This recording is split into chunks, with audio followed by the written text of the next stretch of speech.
همه مادرای باردار تا ازشون میپرسی که دوست داری بچت چطوری باشه، میگه سالم باشه، خوشگل باشه، باهوش باشه. بعد بهش میگه میدونی چی باید بخوری که بچت باهوش بشه؟ چند ثانیه مکس میکنه، میگه وای نه، من دلم میخواد بچم باهوش بشه اما اصلا نمیدونم چیا برای هوش بچم خوبه. خواستم بگم که اصلا نگران نباش، من توی این ویدیو میخوام همه مکمل ها و مواد غذایی ضروری که باعث افزایش هوش بچت میشه بهت آموزش بدم. سلام، فاطمه هستم، فوق لیسانس مامایی و اینجا هم چنل ماما نقطه میدوایفر. مرسی که به چنل من سر زدید. مبحثی که امروز میخوام در موردش صحبت کنم چیزیه که واقعا دغدغه ذهنی خیلی از مادرای و دوست دارم واقعا بچه‌هاشون خیلی باهوش بشن. من میخوام توی این ویدیو 10 تا از مهمترین مکمل‌ها و مواد غذایی که سبب افزایش هوش و آیکیو بچه میشه توضیح بدم. خیلی ممنون میشم که قبل از شروع ویدیو سابسکرایب کنید، زنگوله هم بزنید، لایک و کامنت هم یادتون نره. اگه خودتونم تجربه چیزی دارید و چیزی بیشتر میفهمید توی کامنت ها برام بنویسید. خب اولین مکملی که میخوام در موردش صحبت کنم امگا 3 که احتمالاً هم زیاد اسمش رو شنیدید. ما یه چیز داریم بهش میگیم DHA.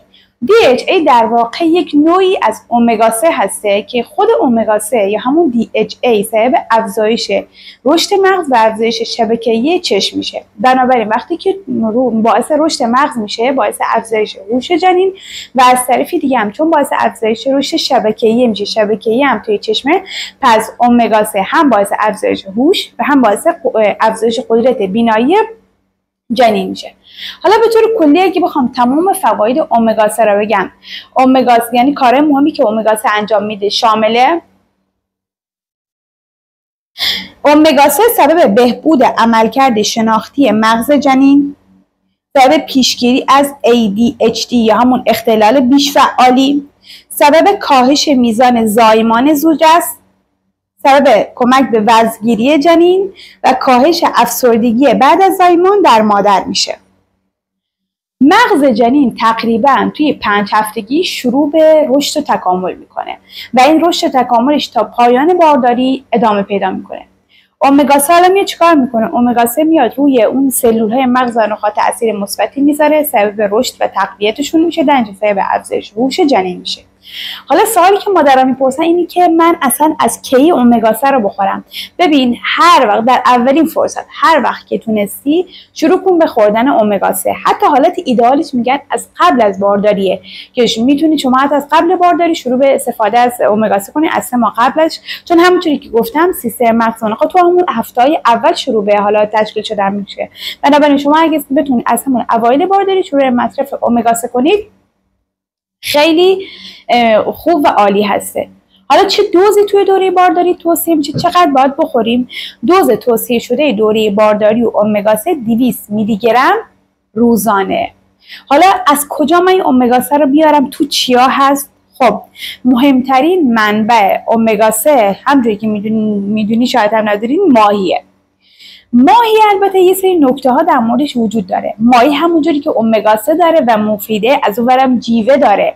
جیوه خودش باعث دوباره جیوه برعکس امگا 3 باعث آسیب به سیستم مغز و نخاع میشه. بنابراین شما باید ماهی استفاده کنید که کمترین جیوه رو داشته باشه. من یه ویدئویی دارم در مورد 3 ماهه اول حاملگی، اونجا توضیح دادم که چه ماهی هایی توی دوره بارداری مجازه و چقدر هم که خوردن ماهی توی دوره بارداری مجازه. اون ویدئو رو لطفا ببینید، لینکش هم تو دیسکریپشن براتون میذارم. خب یکی از مهمترین منابع اصلی امگا 3 گفتیم که ماهیه. منابع دیگه هم هسته، مثلا مثل چی؟ مثل دانه چیا سید، بذر کتان، گردو هم یه منبع خیلی خیلی عالی از امگا 3. کلا مغزیجات همشون امگا 3 دارن. حالا گذشته از مواد غذایی یه مکملی هم هست که امگا 3 داره، مکمل اسمش از پریناتال مولتی DHA اگه اشتباه نکنم، حالا عکسش رو پیدا میکنم رو ویدیو براتون میذارم. این مکمل هم مکمل امگا 3. حتما دقت کنیم که نوشته باشه پریناتال، چون امگا 3 ممکنه برای بزرگسالان باشه، برای کودکان هم باشه، یعنی اون چیزی که مخصوص بارداریه اون به پریناتالش دقت کنیم. و دومین نکته اینه که حتما از متخصص زنانتون بپرسید، یعنی خودتون نرین سرخود بردارین امگا 3 بخورید، حتما بهش اطلاع بدین، بگین این اوکی استفادهش کنم یا نه. بعد اگر اون اوکی داد بعد شروع کنید به استفاده کردن. خب این اولین مکمل. دومین مکملی که ما میتونیم توی دوره بارداری استفاده بکنیم و سبب افزایش هوش جنین ما میشه همین آجیل و خشکبار و دانه ها هستن. مثل چی؟ مثل پسته، بادوم، فندق، گردو، حالا بادوم چه بادوم زمینی چه بادوم درختی، دونه ها مثل دانه چیا، مثل بذر کتان، دانه کتان، اینا همگی باعث افزایش رشد مغز و سلول های عصبی و افزایش هوش جنین شما میشه. حالا این آجیل و خشکبار حاوی موادی مثل چربی های سالم، پروتئین، زینک، منیزیم، فیبر، ویتامین ای و امگا 3 هستن. همچنین آجیل ها حاوی آنتی اکسیدان هستن که این آنتی اکسیدان سبب افزایش جریان خون به مغز و در نتیجه سبب افزایش تقویت سلول های مغزی و افزایش هوش جنین شما میشه. حالا یه سوالی که مادر میپرسن اینه که آجیلا رو من مثلا چجوری بخورم؟ خیس شده بخورم یا حالت خشک بخورم؟ هر دو صورت میتونیم بخوریم، ولی خیس شده جذبش بهتره. مثلا میتونیم بادوم، میتونه یا گردوتون قبلش یه 10 دقیقه بزنید توی آب کم یه ذره نرم بشه، جوری جذبش راحت تره. چقدر بخوریم؟ یه سوال بعدی، چقدر آجیل تو روز بخوریم؟ به طور متوسط اندازه یک مشت بسته که تقریبا میشه حدود 10 تا 20 گرم در طول روز میتونه از آجیل ها استفاده کنید. خیلی مفیدن، حتما از آجیل ها استفاده کنید.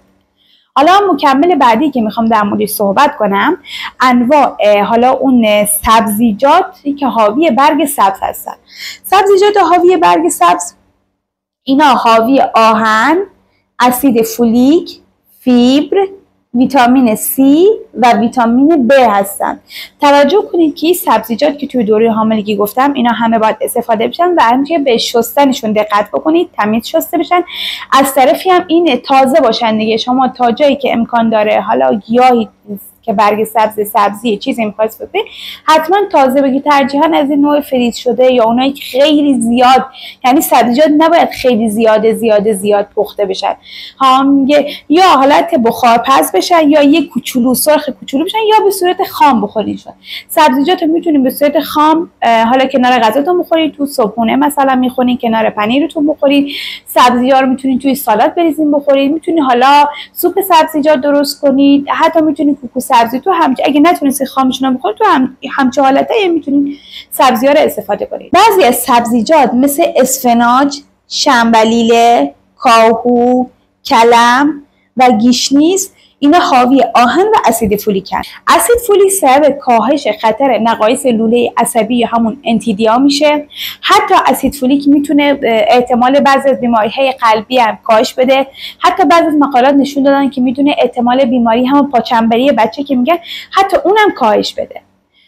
پس خیلی مهمه که ما از این سبزیجات استفاده کنیم. آهنی هم که توی سبزیجات وجود داره، به طور کلی آهن خودش کمک میکنه به حالا اون اکسیژن رسانی به جنین. یه وقتی یه شرایطی به وجود میاد که ممکنه کمبود آهن شدید باشه یا اون اکسیژن رسانی به جنین توی شرایطی قرار بگیره، حالا چه تو سیر لیبر چه تو دوره بارداری که مثلا تحت یک استرسی که احتمال اکسیژن رسانی به جنین کم بشه و جنین تحت محرومیت اکسیژن قرار بگیره. خب این خیلی خطرناکه، هم محرومیت از اکسیژن و هم کمخونی و کمبود آهن میتونه روی وزن جنین اثر بذاره، باعث کاهش وزن جنین، یعنی جنین وزنگیری خوبی نداشته باشه. از طرفی هم اون کمبود آهن شدید و اکسیژن رسانی کم میتونه باعث کاهش هوش جنین بشه. بنابراین خیلی مهمه که توی دوره حاملگی آهن به میزان کافی استفاده بشه. اصلا میزان نیاز آهن توی دوره بارداری 2 برابر غیر باردارا میشه. بعضی از مواد غذایی هستن توی دوره بارداری که شامل آهن هستن و میتونید ازشون استفاده کنیم، مثل خرما، سیب، موز، انجیر، گوشت قرمز، حبوبات و انار. البته ما مصرف مکمل آهن هم فراموش نمی‌کنیم توی دوره بارداری. حتما گذشته از آهنی که حالا تو مواد غذایی هست حتما باید مکمل آهن را تا 3 ماه بعد از زایمان استفاده بکنیم. مکمل بعدی که میخوام در موردش صحبت کنم حبوبات، مخصوصا عدس و لوبیا هسته. عدس و لوبیا هم باعث اون تقویت مغز و سلول‌های مغزی و افزایش هوش جنین میشن. عدس و لوبیا را میتونید به صورت خودشون جدا، مثلا عدسی یا خوراک لوبیا درست کنید بخورید، یا اینکه هم نه میتونید همراه با مثلا غذاهای دیگه تو عدس پلو یا لوبیا پلو درست کنید و بخورید.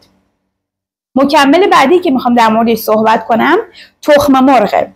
تخم مرغ حاوی مقدار زیادی پروتئینه و باعث افزایش رشد و اون تکامل سلول‌های مغزی میشه و در نتیجه سبب افزایش هوش جنین شما میشه. خود تخم مرغ یه آمین اسیدی داره بهش میگن کولین. همون کولینی که توی تخم مرغ اون خیلی کمک میکنه به حالا رشد سلول‌های مغزی و افزایش هوش جنین. فقط یه نکته‌ای که در مورد تخم مرغ وجود داره اینه که تخم مرغ توی دوره بارداری نباید به شکل خام و نباید به شکل حالا نیمه پز مثل حالت عسلی استفاده بشه. مکمل بعدی که میخوام در موردش صحبت کنم شیره. شیر چیزی که توصیه میشه مادر باردار حتما توی دوره بارداری خورده بشه. شیر سبب بهبود عملکرد مغزی و شناختی در جنین میشه. شیر خودش حاوی پروتئین و کلسیومه و مقداری که توی دوره حاملگی توصیه میشه تقریبا 500 تا 750 سی سی در دوره بارداری هسته. اگر هم خیلی براتون بعضی مادرها نمیتونن خود شیر رو بخورن، میتونین حالا از چیزای دیگه مثل ماست یا حالا مثلا بستنی، حالا زیادم نه ولی خب چیزایی که کلسیوم دارن میتونین که جایگزین شیر، اگه نمیتونین مثلا اونا رو استفاده کنین.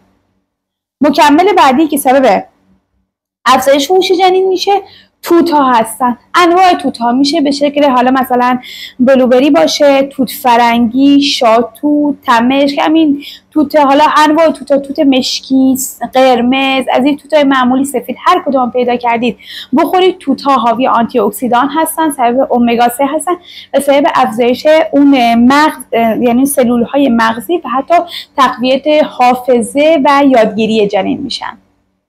مکمل بعدی که سبب افزایش هوش جنین شما میشه آووکادو هسته. آووکادو هم یک یعنی حاوی چربی اشباع نشده و ضد التهاب هسته و سبب تقویت مغز و همچنین قسمت‌هایی که مربوط به یادگیری و تفکر میشن. مکمل بعدی که میخوام در موردش صحبت کنم ویتامین دی. اگر تونستید یا توی شهری بودید که خیلی دیگه آفتابش وحشتناک و شدید نبود، بتونید روزی 15 دقیقه تا 20 دقیقه در معرض آفتاب قرار بگیرید، خب خودش آفتاب کمک که به جذب ویتامین دی. اگر تونستید 15 تا 20 دقیقه برید زیر آفتابه که خیلی شدید نیست وایسید، خب این خیلی خوبه برای ویتامین دی. اگر هم حالا تو دوره حاملگی معمولا آزمایش ویتامین دی هم میدن، اگر کمبود ویتامین دی داشتید باید حتما مصرف مکمل ویتامین دی داشته باشید که دوز توصیه شدهش تو دوره حاملگی معمولا 600 تا 800 واحده. حالا اینو متخصص زنانتون توصیه میکنه. دیده شده که کمبود ویتامین دی با برخی از بیماری‌های عصبی مثل اوتیسم همگی در ارتباط بوده. بنابراین مصرف ویتامین دی در دوره حاملگی فراموش نشه. حالا آخرین موردی که میخوام صحبت کنم درش توی دوره حاملگی اون چیه؟ نگه داشتن سطح هورمون‌های تیروئید توی دوره بارداری در محدوده نرماله. هورمون‌های تیروئیدی تأثیر بسیار زیادی بر رشد مغز و هوش جنین داره، به طوری که دیده شده که نوزادایی که با کمکاری تیروئید به دنیا میان دچار خیلی از اختلالات روانی، حتی جسمی، اختلالات شناختی شدن و حتی بعضیاشون یعنی منجر شده که بعداً در آینده باعث یعنی منجر به عقب‌ماندگی ذهنی بشه درشون. بنابراین توی دوره حاملگی حتما حواستون باشه که هورمون‌های تیروئیدتون در معدل نرمال باشه. چجوری؟ اینی که توی دوره حاملگی میان آزمایش تیروئید که در واقع آزمایش TSH، T3 و T4 برای مادر باردار درخواست میدن. اگر در محدوده نرمال باشه که یعنی دستور آنتیران خاصی نداره، همون رژیم غذایی مناسب اوکی، ولی اگر کمکاری تیروئید و پرکاری تیروئید بود حتما مادر باید داروهای مربوط به کمکاری یا پرکاری تیروئید رو بگیره. حتما اگر دارو استفاده میکنید داروهاتون رو به طور مرتب بخورید و به طور مرتب هورموناتون رو چک کنید که در محدوده نرمال باشه. مطالبی که من میخواستم بگم تموم شده. امیدوارم که مفید بوده باشه و اگرم مفید بود براتون سابسکرایب یادتون نره.